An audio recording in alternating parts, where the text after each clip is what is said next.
Assalamualaikum.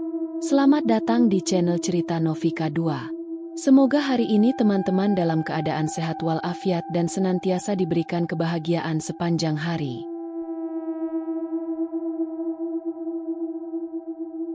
Matahari mulai tenggelam di balik bukit saat 8 mahasiswa pencinta alam berjalan melewati jalan setapak berbatu. Mereka adalah Ardi, pemimpin kelompok. Sosok paling berani dan suka tantangan. Dina, cewek skeptis yang tidak percaya hal mistis. Bayu, pria humoris yang sering meremehkan hal-hal mistis. Sinta, paling penakut, tetapi dipaksa ikut karena tidak mau dianggap pengecut. Taufik, pendiam, tetapi memiliki insting tajam tentang hal-hal aneh. Lia, pencinta alam sejati, tetapi sensitif terhadap energi negatif. Ronik, Joko, duo kocak yang suka mengerjai teman-temannya. Mereka sedang melakukan ekspedisi ke hutan yang terkenal angker. Tujuan mereka sederhana, mendokumentasikan perjalanan, menikmati malam di tengah alam, dan membuktikan bahwa cerita-cerita mistis hanyalah mitos. Namun, mereka tidak tahu bahwa perjalanan ini akan menjadi mimpi buruk yang tak terlupakan. Saat mereka melewati desa terakhir sebelum memasuki hutan, seorang kakek tua memandangi mereka dengan sorot mata waspada. "Kalian mau kemana?" tanya si kakek. Suaranya berat dan dalam. Ardi tersenyum sopan. "Mau kemah, kek, di puncak hutan sana." Mata si kakek langsung membulat. "Jangan ke sana. Kalian bisa kemah di pinggir hutan saja. Jangan masuk lebih dalam." Sinta langsung merasa tidak enak. "Kenapa, kek?" Si kakek menghela napas panjang sebelum berbisik. "Ada tempat yang tidak boleh diinjak manusia di sana." Dina tertawa kecil.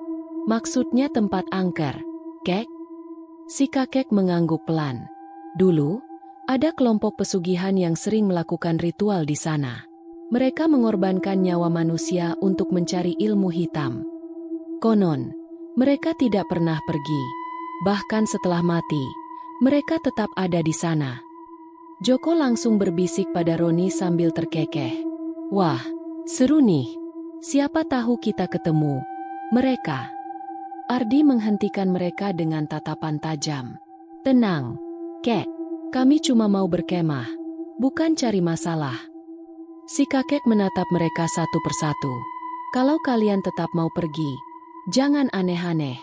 Jangan berbicara sembarangan. Jangan menantang sesuatu yang tidak bisa kalian lihat." Ardi mengangguk, lalu melanjutkan perjalanan. Namun, tanpa mereka sadari, si kakek hanya bisa menatap mereka dengan tatapan iba. Seolah ia tahu, mereka tidak akan kembali dengan utuh. Mereka akhirnya tiba di dalam hutan. Suasana sepi, hanya suara burung malam dan gesekan dedaunan yang terdengar. Dina memandang sekeliling. "Ini tempatnya." Ardi mengeluarkan peta digital dari ponselnya. "Seharusnya kita kemah di daerah yang lebih aman, tapi..." Bayu menunjuk sebuah lahan datar yang terlihat lebih luas. "Tempat ini lebih bagus. Lebih luas dan dekat sumber air." Taufik berkata pelan. "Ini bukan area yang diperbolehkan untuk kemah." Roni tertawa. "Aduh, santai aja. Paling cuma mitos." Mereka akhirnya mendirikan tenda di lokasi itu. Tidak ada yang sadar. Mereka sudah memilih tempat yang salah. Malam tiba, api unggun menari di tengah-tengah mereka. Mereka tertawa, bercanda, dan bercerita horor untuk mengusir rasa takut. Namun, angin dingin tiba-tiba berhembus. Lia merinding. "Kenapa dingin banget tiba-tiba?" Dina mengusap lengannya. "Biasa. Malam di hutan memang begini." Taufik melirik ke sekeliling, merasa ada sesuatu yang salah. Di antara pepohonan, ia melihat sesuatu. Sosok tinggi, berdiri diam. Bayangannya tidak bergerak, tetapi matanya menyala merah. Taufik membeku. Namun saat ia berkedip, sosok itu sudah tidak ada. Saat tengah malam, mereka masuk ke dalam tenda untuk tidur. Namun sekitar pukul 2 pagi, Bayu mulai berbicara sendiri. Suara parau keluar dari mulutnya. "Tolong aku kedinginan. Jangan biarkan aku mati di sini." Ardi langsung bangun dan menyalakan senter. Bayu masih tidur, tetapi bibirnya terus bergerak. Dina membangunkannya. "Bayu, lo kenapa?" Bayu terdiam sejenak, lalu membuka matanya perlahan. Matanya bukan lagi miliknya. Matanya hitam. "Kenapa kalian bangunkan aku?" Suaranya bukan suaranya sendiri. Semua orang merinding. Sinta mulai menangis pelan. Mereka baru sadar, sesuatu telah ikut masuk ke dalam tenda mereka. Dan ini baru permulaan.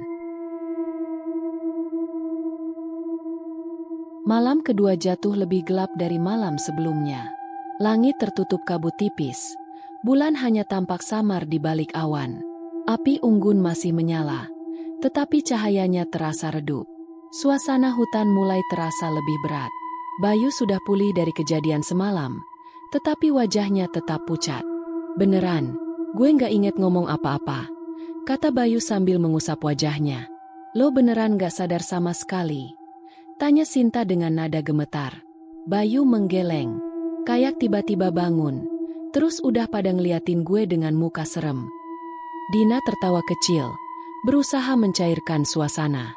"Udahlah, mungkin lo cuma ngigau." Namun, mereka tidak sadar bahwa malam ini, teror yang lebih mengerikan baru saja dimulai. Taufik memutuskan untuk mencari kayu bakar tambahan. Ia berjalan sedikit menjauh dari tenda, hanya ditemani senter di tangannya. Udara semakin dingin, dan suara jangkrik mulai menghilang. Saat ia membungkuk untuk mengambil ranting, seseorang berbisik di telinganya. "Taufik!" Ia membeku. Tangannya gemetar, pelan-pelan menoleh ke belakang.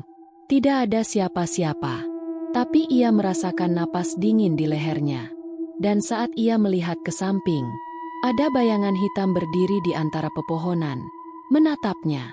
Sementara itu, Roni dan Joko berjalan ke arah sungai kecil untuk mencuci tangan. "Gue masih nggak percaya Bayu bisa ngomong kayak gitu semalam," kata Roni. Joko mengangguk. "Serius, itu aneh banget. Suaranya bukan suara Bayu sama sekali." Saat mereka berjongkok di pinggir sungai, air tiba-tiba bergelombang. Seolah ada sesuatu yang bergerak di dalamnya. Joko menyorotkan senternya ke air. Tidak ada apa-apa. Tapi saat ia mengangkat kepalanya, ia melihat sesuatu bergerak di antara pepohonan di seberang sungai. Bayangan putih melintas dengan cepat. Roni langsung mundur dengan napas tersengal. "Lo lihat itu, Jo?" Joko mengangguk. Wajahnya pucat. Mereka langsung berlari kembali ke perkemahan. Mereka tidak ingin tahu lebih jauh tentang apa yang mereka lihat. Namun, sesuatu telah memperhatikan mereka sejak awal. Setelah semua kembali ke perkemahan, mereka memutuskan untuk tidak membahas kejadian tadi. Namun, suasana tetap terasa aneh. Bayu mendadak merasa pusing dan memilih tidur lebih awal. Dina berusaha tetap berpikir rasional. "Gue yakin ini cuma sugesti. Kita udah dengar cerita serem dari warga desa, jadi otak kita mulai main sendiri." Namun, Taufik tidak yakin. "Bukan cuma sugesti, Din. Gue dengar ada yang manggil nama gue tadi." Sinta menggenggam lengannya sendiri. "Gue rasa kita harus pergi besok pagi." Semua terdiam. Ardi, sang pemimpin, menarik napas panjang. "Kalau besok pagi masih ada kejadian aneh, kita langsung turun gunung." Akhirnya, mereka masuk ke dalam tenda untuk beristirahat. Namun saat semua mulai terlelap, terdengar suara dari dalam tenda Bayu. Suara berbisik, tetapi bukan suara manusia. "Bayu, lo ngomong apa sih?" tanya Lia dari tenda sebelah. Tidak ada jawaban. Namun suara berbisik itu masih terdengar. Mereka semakin panik ketika suara itu berubah menjadi suara tawa. Tawa pelan, serak, tidak wajar. Dina langsung membuka resleting tenda dan mengintip ke dalam tenda Bayu. Dan di dalam sana, Bayu duduk dengan posisi kaku, tubuhnya membungkuk. Matanya terbuka lebar, menatap kosong ke atas. Bibirnya tersenyum lebar. Namun yang paling mengerikan adalah, ia tidak sendiri di dalam tenda. Di belakangnya, Ada sosok hitam berdiri diam. Tuh. Matanya merah menyala. Dina membeku, tidak bisa menjerit. Sosok itu mengulurkan tangannya ke arah Bayu. Dan saat Dina akhirnya bisa menarik napas untuk berteriak, Bayu menoleh ke arahnya dengan senyum mengerikan. Giliran kalian. Malam itu, hutan terasa lebih sunyi dari biasanya.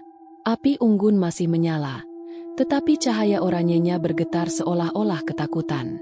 Semua masih terjaga setelah kejadian aneh yang dialami Bayu. Namun, tepat saat mereka berpikir situasi mulai tenang. Jeritan melengking memecah kesunyian. Tubuh mereka langsung menegang. Bulu kuduk berdiri. Dari dalam salah satu tenda, terdengar suara benda terjatuh, diikuti dengan suara rintihan kesakitan. Lia! Sinta berlari mendekati tenda Lia, diikuti yang lain. Dengan tangan gemetar, Ardi membuka resleting tenda. Saat senter mereka menyinari bagian dalam, pemandangan mengerikan terhampar di depan mata mereka. Lia tergeletak di dalam tenda, tubuhnya menggeliat seperti orang terkena kejang. Matanya terbuka setengah, bola matanya bergerak-gerak tak terkendali. Mulutnya terbuka lebar, tetapi hanya suara desisan yang keluar. "Tolong, dia kenapa?" seru Sinta panik. Ardi berusaha menggenggam bahu Lia, mencoba menahannya agar tidak melukai diri sendiri. Namun tubuh Lia terasa lebih berat dari biasanya. Seolah-olah ada sesuatu yang menariknya ke bawah. Taufik berusaha membaca doa dalam hati, tetapi udara di sekitar terasa berat. Dina mencoba mengguncang tubuh Lia, tetapi tiba-tiba Lia berhenti bergerak. Suasana mendadak hening. Tapi kemudian, mulut Lia mulai bergerak.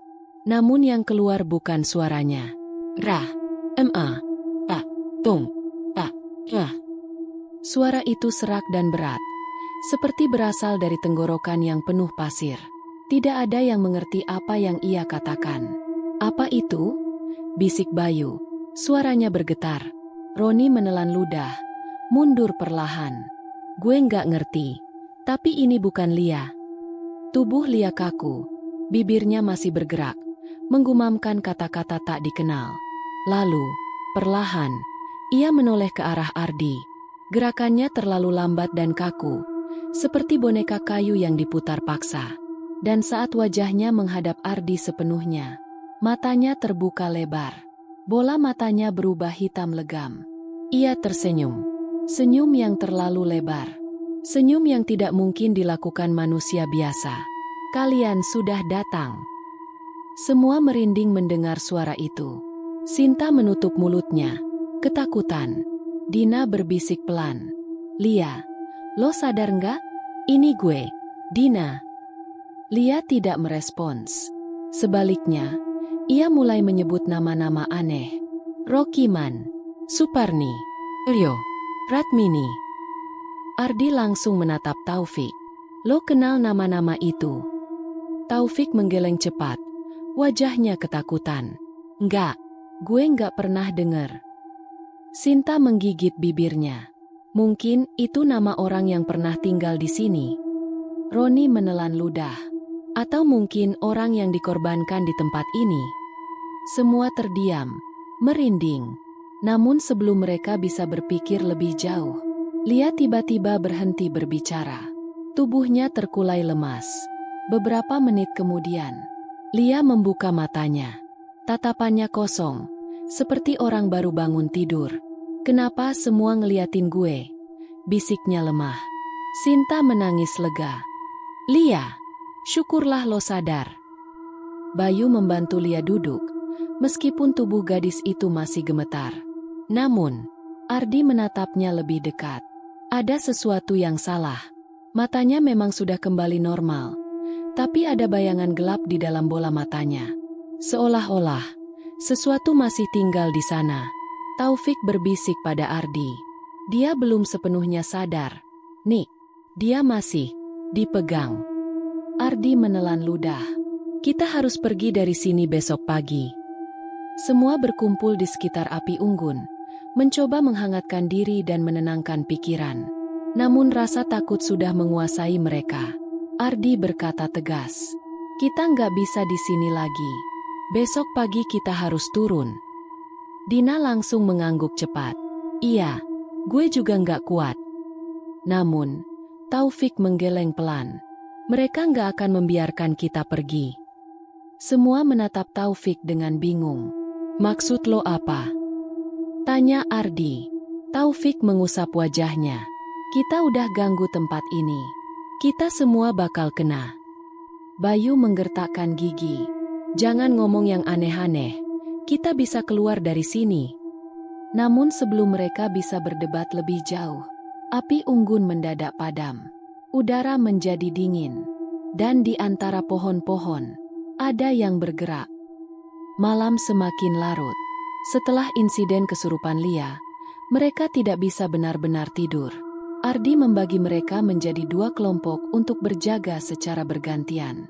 Kelompok pertama, Ardi, Taufik, dan Sinta.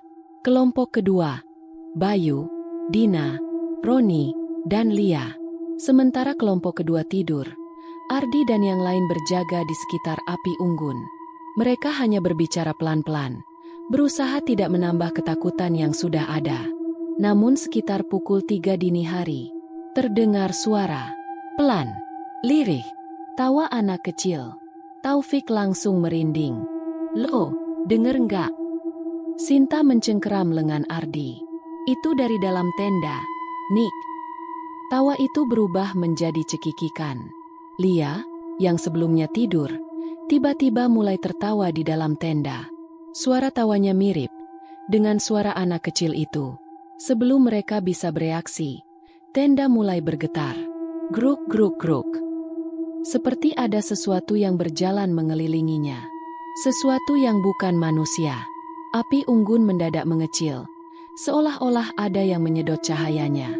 Bayu terbangun dengan wajah panik. Apaan tuh? Siapa yang goyang-goyangin tenda? Tidak ada yang menjawab. Semua hanya diam, menatap tenda yang masih bergoyang sendiri. Dina mencoba melihat keluar melalui celah resleting. Matanya membesar. Di luar, ada sosok hitam berdiri di dekat api unggun. Dina membeku. Sosok itu tidak bergerak, hanya berdiri diam, menghadap ke api unggun dengan tubuh yang samar-samar. Ardi mengambil senter dan menyorotnya ke arah sosok itu. Namun begitu cahaya menyentuhnya, sosok itu menghilang. Dina hampir menjerit. Roni mundur dengan wajah ketakutan. Gue nggak mau di sini lagi. Kita pergi sekarang aja. Namun sebelum mereka bisa melakukan apapun, terdengar suara berat dari dalam tenda Lia. Kalian tidak boleh pergi. Tenda Lia bergetar semakin keras. Lalu tiba-tiba, Lia merangkak keluar dengan tubuh kaku. Matanya hitam pekat. Tidak ada bagian putihnya sama sekali. Mulutnya tersenyum lebar, terlalu lebar. Dan tiba-tiba, Bayu jatuh ke tanah dan mulai bergetar. Matanya berputar ke atas. Napasnya tersengal. Lalu, Dina juga jatuh. Sinta membeku. Apa yang terjadi? Namun, satu persatu, mereka mulai kesurupan. Bayu mulai tertawa dengan suara yang bukan miliknya. Dina berbicara dalam bahasa yang aneh. Roni menggaruk tanah dengan kukunya sendiri sampai berdarah. Lia menangis dan tertawa bergantian. Ardi dan Taufik adalah satu-satunya yang belum terpengaruh. Sinta menggenggam tangan Taufik erat-erat. Gimana cara kita ngeluarin mereka? Taufik berusaha membaca doa, tetapi suara di sekeliling semakin keras. Mereka tidak sedang menghadapi satu roh. Mereka sedang menghadapi sesuatu yang lebih besar. Tiba-tiba, sebuah suara melengking terdengar di seluruh hutan. Sinta menutup telinganya. Matanya berair karena suara itu terlalu menusuk. Dari balik pepohonan, sosok tinggi dengan tubuh kurus dan rambut panjang menjuntai keluar. Ardi tercekat. Makhluk itu melayang perlahan ke arah mereka. Di belakangnya, ada bayangan-bayangan lain yang mulai bermunculan. Sinta menarik Taufik. Kita harus pergi dari sini.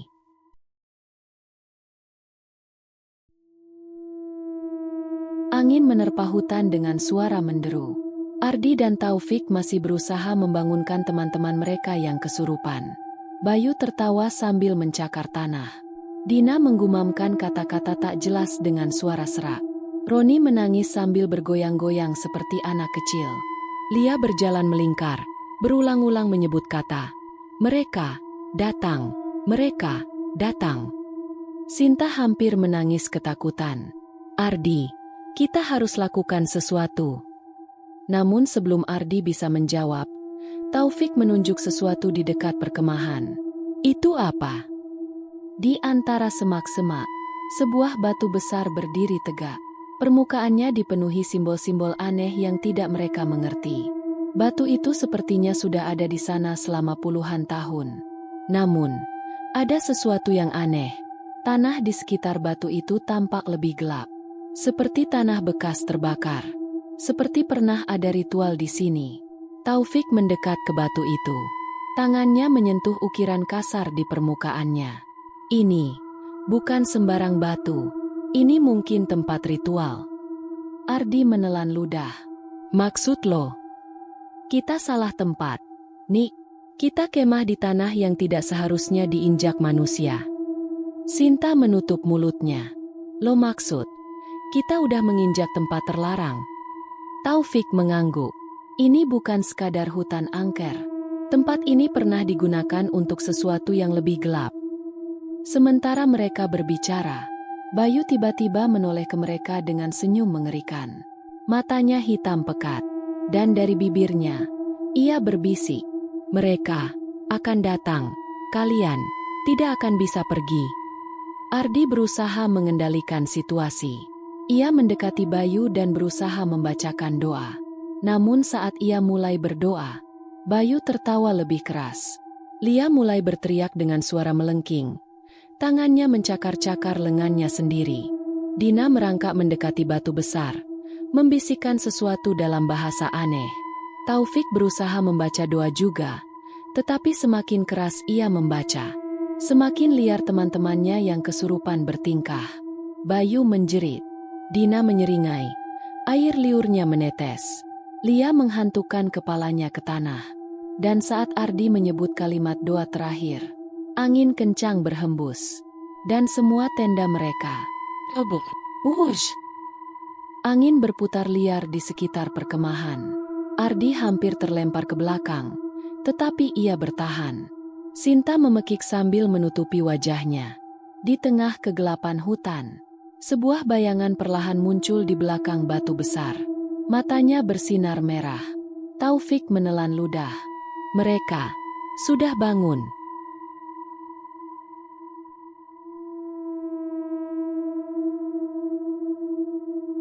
Angin berputar liar di sekitar perkemahan, membawa suara bisikan yang tidak mereka mengerti.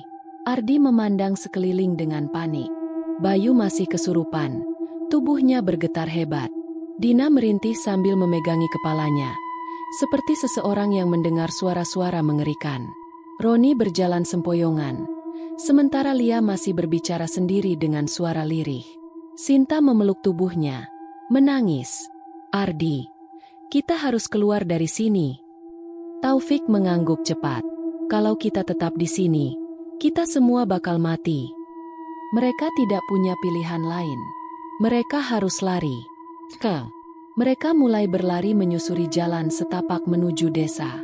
Namun, hutan terasa semakin panjang.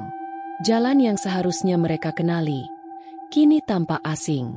Pohon-pohon terasa lebih rapat, seperti mencoba menahan mereka di dalam.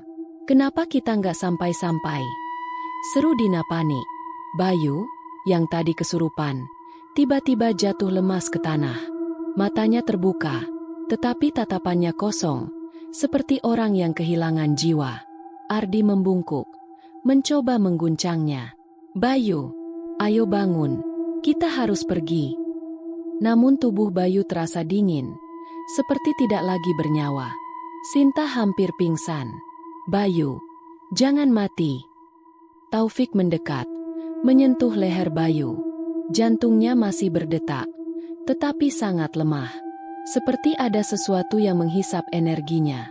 Seperti ada sesuatu yang tidak ingin mereka pergi. Kita nggak bisa berhenti, kita harus lanjut, seru Ardi, menarik tangan Sinta agar terus berjalan. Dina dan Roni juga mulai merasa lemas, tetapi mereka memaksa diri untuk tetap berjalan. Namun, saat mereka melewati tikungan jalan setapak, terdengar suara tangisan. Tangisan seorang wanita. Lia menggigil, menutup telinganya. Itu bukan manusia. Itu bukan manusia. Taufik menatap ke kegelapan di belakang mereka. Di antara pepohonan, bayangan putih berdiri. Sosok itu diam di tempat. Tubuhnya samar seperti kabut. Namun suaranya jelas terdengar. Tangisannya semakin keras, semakin menyayat. Dina berteriak histeris. "Jangan lihat! Lari!" Mereka berlari secepat mungkin. Tanah di bawah mereka terasa semakin berat.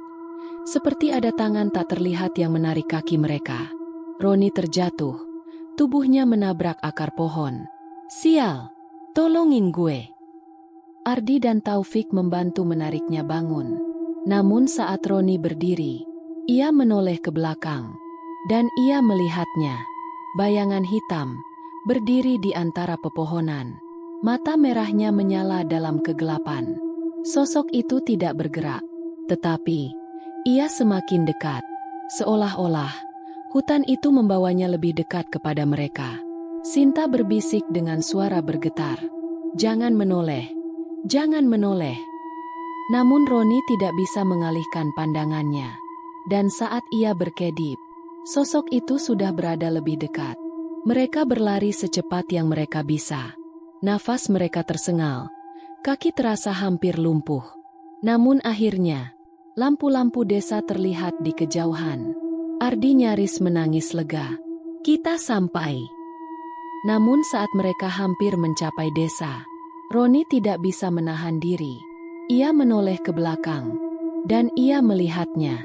Bayangan hitam itu masih ada di sana. Diam. Menatap mereka.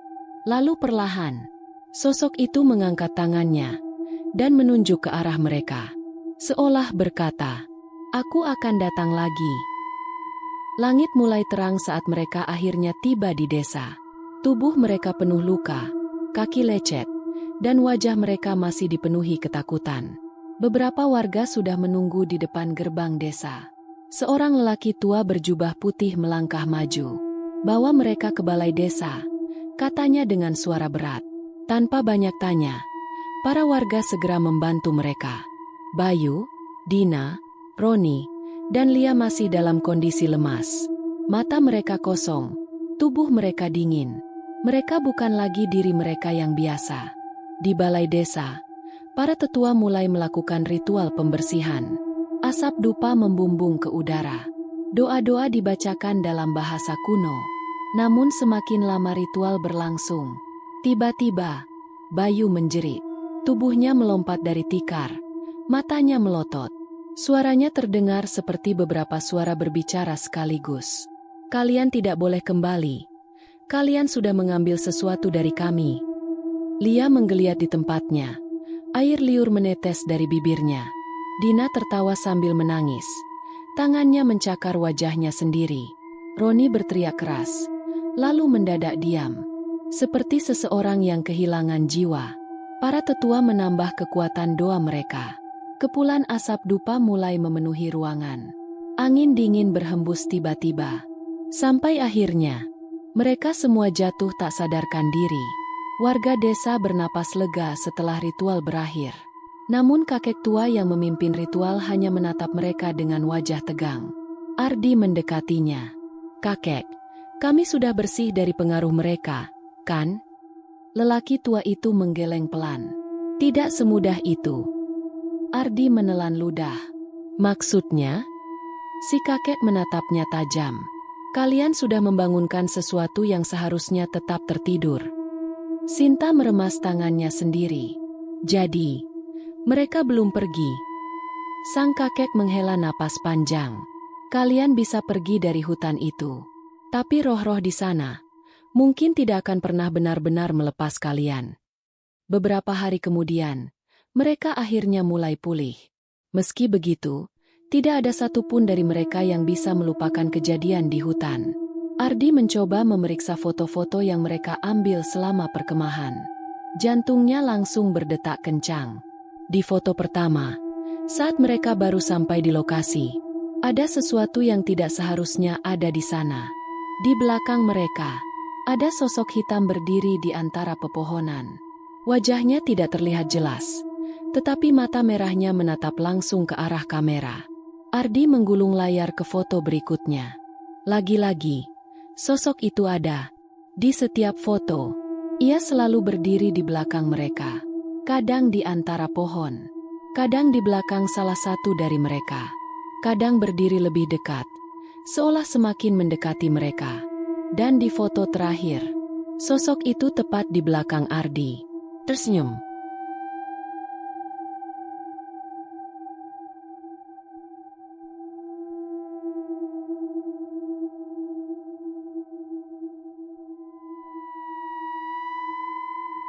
Demikian cerita hari ini. Semoga teman-teman dapat terhibur dan dapat mengambil hikmah kebaikan isi di dalamnya. Jangan lupa juga bagikan cerita ini kepada teman-teman yang lain agar mereka juga bisa mendapatkan hiburan yang sama. Mohon maaf apabila ada kesalahan kata dan ucapan kami dalam membacakan cerita ini.